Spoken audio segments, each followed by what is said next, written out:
Lo curioso, Carlos, que ahora vamos a tener el placer de charlar contigo, es que Leonora bebe de muchísimas fuentes, pero no se parece a nadie. No, no se parece a nadie. Leonora Carrington es difícil de clasificar. Ella, de hecho, se rebeló contra casi toda clasificación, incluso la del surrealismo, porque el surrealismo sí que supuso para ella un catalizador. Fue algo en lo que ella encontró un eco de aquello que ya estaba en su interior. Leonora Carrington viene de una familia inglesa y ha crecido escuchando cuentos de hadas, leyendo muchísimo literatura fantástica, literatura gótica, escuchando las leyendas irlandesas que su madre, que era de origen irlandés, le contaba. Y cuando accede al surrealismo, de alguna forma, es un territorio al que ya está habituada, ese de la fantasía. Traía su mundo interior entonces ya. Absolutamente. De hecho, ella descubre la obra de Max Ernst en un catálogo que le regala a su madre, y cuando abre el libro y encuentra una obra de él, dice, ese mundo yo ya lo conocía. Lo que además tiene de curioso su vida, que está llena de casualidades y encuentros fortuitos, es que al año siguiente conoce a Max Ernst y se enamoran. Van a vivir juntos, primero al París de los años 30, es el año 37, finales, y poco después al sur de Francia, huyendo un poco de un momento crítico para el surrealismo, a Saint-Martin-d'Ardèche, que es un precioso lugar donde hay una garganta del río Ardèche y es un lugar con un poder telúrico enorme, y allí fundan una casa que él decora por fuera y ella por dentro. Y estas obras que tenemos aquí detrás son algunas de sus primeras obras de juventud. Tiene solo 21 años cuando las hace y nunca han salido de esa casa, solo en una ocasión en Francia, y nunca habían salido de ese país para venir, o sea que es un préstamo importantísimo. Y ahí vemos donde ya hay algunos elementos como son las figuras híbridas, ¿no? El caballo, la mujer caballo. Ella se identifica con el caballo, era una excelente amazona, pero además se relacionaba con ellos de una manera casi erótica y se vinculaba mucho a esa figura. En este momento además el caballo significa la mujer que huye, porque ella en este viaje está huyendo de su familia. Y es una mujer que irá huyendo mucho de muchos lugares y de muchas personas, pero al mismo tiempo sabrá elaborar en su trabajo todos los traumas y vivencias biográficas que iremos analizando en la siguiente parte. Ella está en Florencia con solo 15 años y allí, aunque está expuesta a toda la gran tradición de la pintura italiana que tendrá influencia posterior, realiza una serie de acuarelas, con lo que vemos aquí, que nada tienen que ver con la pintura italiana, más bien tienen que ver con su universo fantástico de infancia. Se titula Sisters of the Moon, las hermanas de la luna, y es interesante porque ella refleja, con solo 15 años, un interés por todas aquellas figuras femeninas poderosas que están tomadas de distintas mitologías, de distintas leyendas, algunas inventadas, ¿no? Ella siente una libertad enorme para inventar escenarios mixtos, escenarios híbridos, con estas figuras en las que ya estamos viendo una determinada imagen de una mujer legendaria que controla las fuerzas de la naturaleza, como vemos aquí esta mujer que tiene encadenado un gran chacal. Y es interesante el título porque es Las hermanas de la luna, ¿no? La luna como elemento de lo femenino. Y en ese sentido, en estas obras ya hay muchos de los intereses que iremos viendo a lo largo del resto de la exposición. En ocasiones los personajes de Leonora Carrington pues nos impactan por su extrañeza, con lo que comentaba Carlos, personajes híbridos, y además está contando historias donde mezcla diferentes fuentes. Al principio parecen amenazantes y luego nos sorprende porque cambia la narrativa. Leonora Carrington es, ante todo, una gran narradora, porque hay que comentar su carácter de escritora. Este cuadro que tenemos aquí, de hecho, tiene su paralelo en texto testimonial, que se llama Memorias de abajo, y el cuadro se titula igual. Estos personajes, que decía, es una especie de carnaval enloquecido, que son amenazantes o no lo son, según lo cierto es que lo que sí sabemos es que todos ellos son ella misma, puesto que en este cuadro lo que trata de hacer es remitir a la que ha sido su experiencia más traumática hasta ese momento. Es el año 40, huyendo de la guerra en Francia, pasa por España para tratar de ir a Lisboa y allí sufre una violación de la cual surge un bruto psicótico que hace acabar con sus huesos en un sanatorio.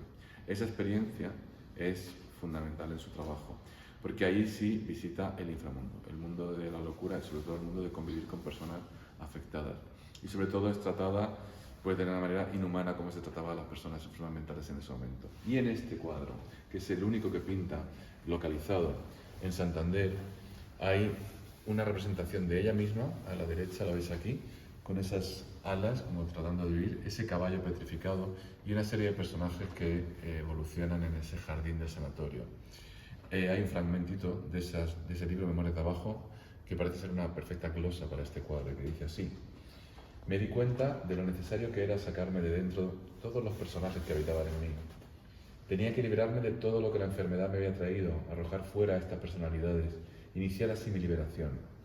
Yo creía que por acción del sol era andrógina, era la luna, el Espíritu Santo, una gitana, una acróbata, Leonora Carrington y una mujer. Qué forma de depurar esa experiencia tan terrible. Bueno, la depuración de la experiencia, la elaboración de ese trauma va a ser el tema fundamental en los siguientes años de su vida. Creo que ningún artista habría pasado por esto sin plasmarlo en su trabajo y sin utilizar su trabajo para curarse. Todas estas metamorfosis, estos personajes que se convierten en plantas, que remiten a la mitología, a la foresta, esta mezcla de interiores y exteriores, la verdad que la obra de Leonora Carrington está cargada de símbolos y Carlos nos va a explicar esta enseguida. Con mucha frecuencia en este periodo hay una biografía velada, hay elementos de su propia vida. Si antes hemos hablado de la casa que fundó con Max Ernst en el sur de Francia, ahora estamos hablando de Nueva York, el lugar donde se ha exiliado junto a los otros surrealistas. Y esta es la visión en negativo de aquella experiencia de vida y amorosa y de compañía, puesto lo que vemos es un ser andrógino, enloquecido, que está trotando en un caballo de juguete, al que parece no poder arrancar ese paso. Ese caballo es importante porque hay un relato de Leonora Carrington, la dama oval, que habla de una niña a la que su padre le quema su caballo de juguete y en ese momento el caballo cobra vida y suelta grandes alaridos. Por otra parte vemos a una figura abajo tendida con una máscara vestida de verde. Verde es en buena medida el color de ella, muy probablemente se trate de la propia autora, y una figura arriba que es una mujer que se convierte en un abeto, ¿no? El elemento de transformación y de metamorfosis está muy presente en su trabajo. A la derecha del cuadro vemos un pájaro. El pájaro había sido el símbolo de Max Ernst, así como ella se identificaba con los caballos, él lo hacía con los pájaros. Y encima del caballo, quizás el elemento más inquietante de todo, es una cama con atlantes que son mujeres, es una cama humanizada también, con un dosel preparadísima, pero es una cama que está vacía. Es decir, nos está hablando ya de una habitación que nadie puebla, ¿no? Del final de una utopía, del final también de una experiencia personal, de una experiencia emocional. Cuando Carlos nos ha hablado de la influencia en Leonora Carrington en su etapa italiana, de lo que es la pintura al fresco, esa tradición italiana, aquí francamente uno parece que está viendo un Piero de la Francesca, un Fray Angelico, un Masaccio, parece que estaríamos casi en la Capilla Brancacci.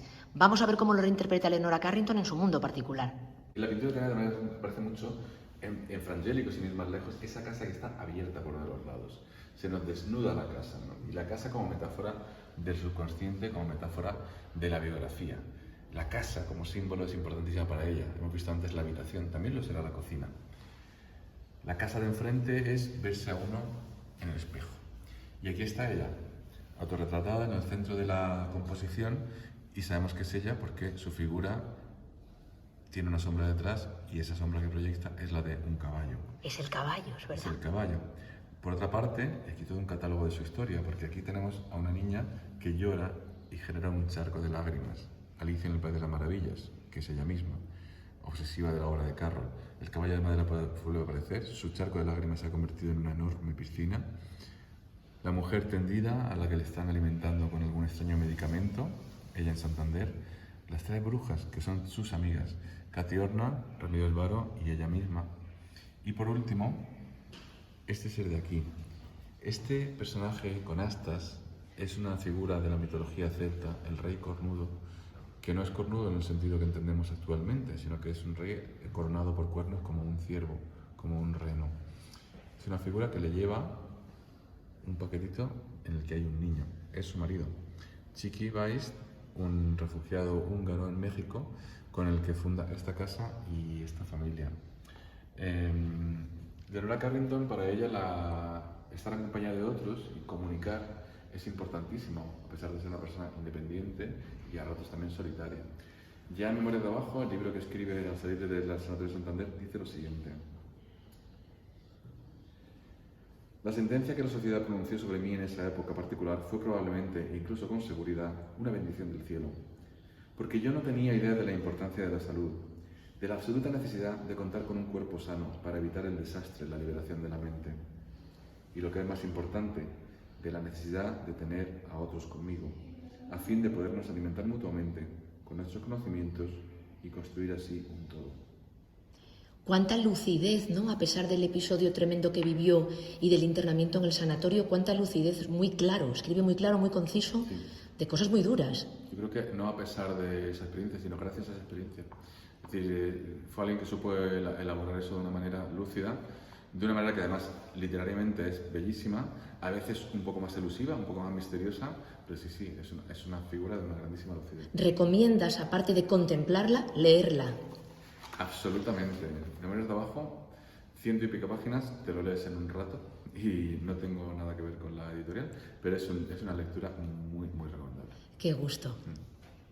A Leonora Carrington se fascina con un libro, La diosa blanca de Robert Graves, que es el libro que descubre o desvela la cantidad de mitos protagonizados por mujeres que han quedado sepultados en los relatos tradicionales. Eso le lleva a interesarse por esa figura de la diosa blanca, que es un arquetipo que aparece en diversas religiones y, como digo, que fue borrado. Al mismo tiempo, eso coincide con su colaboración muy estrecha con otras artistas, con Katy Horna y con la española Remedios Varo, cuya obra nos sirve para ilustrar este espacio. Remedios Varo es una artista nacida en la provincia de Gerona y que se exilió a México en los años 40, y con la que Carrington, que había conocido previamente en París, se reencontró y estableció un diálogo muy fructífero. Por eso hemos incluido 3 obras de ella en la exposición. Esta, El Minotauro, es muy interesante porque no es un minotauro masculino, es una mujer, es una minotaura.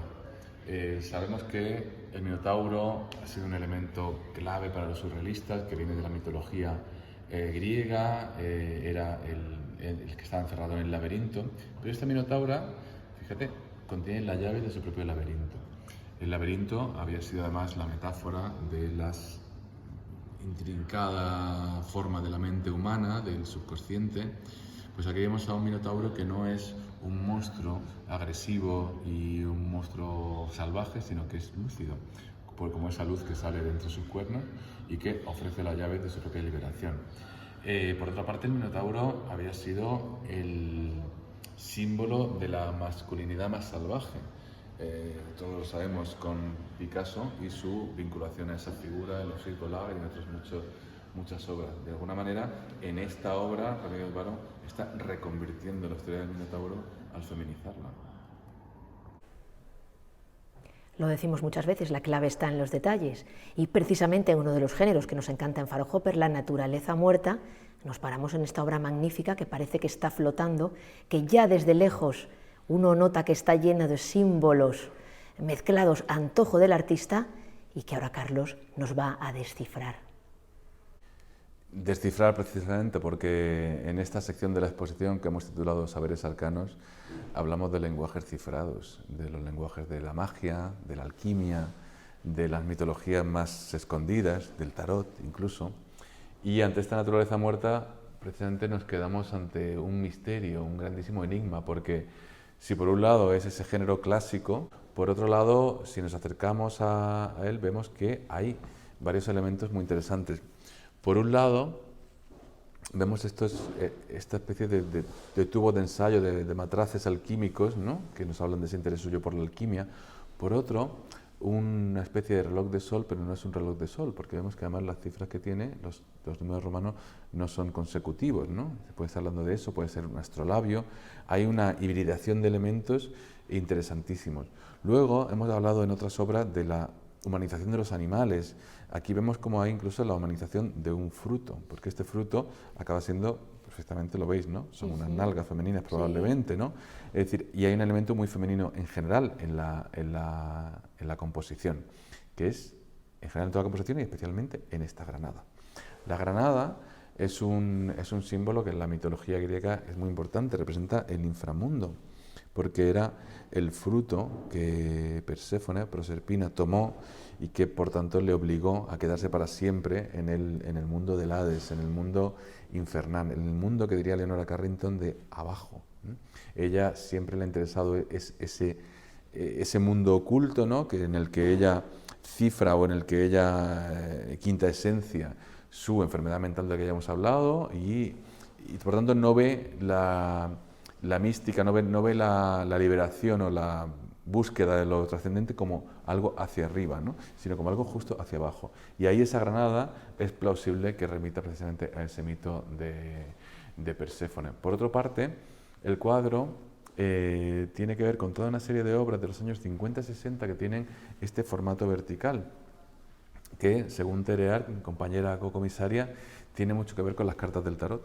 Las cartas del tarot el tarot es importantísimo para ella diseñó incluso un tarot, lo utilizó para conocerse mejor, no solo para interpretar su futuro, sino sobre todo para conocerse, y de alguna manera también en el formato está esa referencia a los arcanos, ¿no? Qué bonita la interpretación cuando, por ejemplo, en los bodegones que tú comentabas, barrocos, pues los objetos nos hablaban de la fugacidad de la vida en la Tierra, aquí los objetos nos hablan de otra vida paralela a la vida en la Tierra o de otra dimensión, cambia un poco el sentido. Es verdad, o sea, hay algunos bodegones que también hablan de esa cuestión más mística, pero es verdad que nos hablan mucho, sobre todo los españoles, de la fugacidad, de los elementos.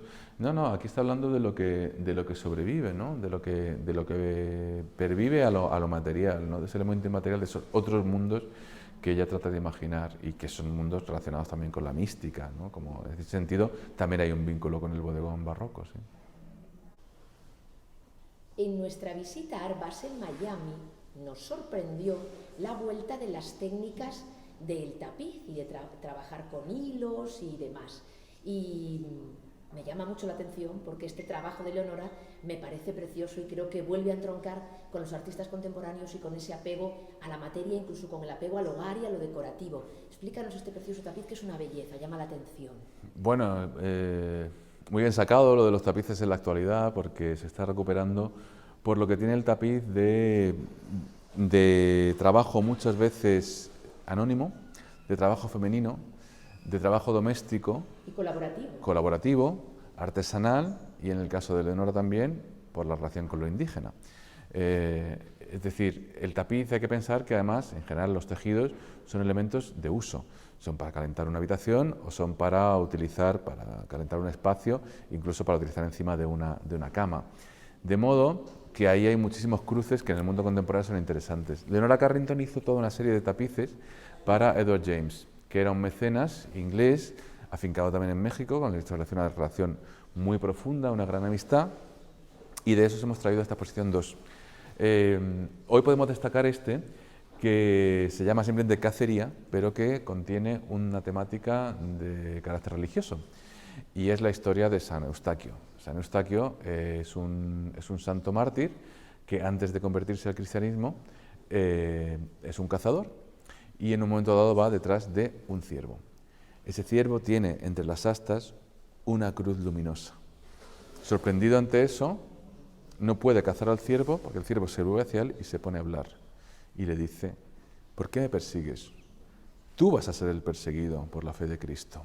Y es donde él recibe esa epifanía, esa revelación, que es el título de esta exposición, por la cual se convierte al cristianismo.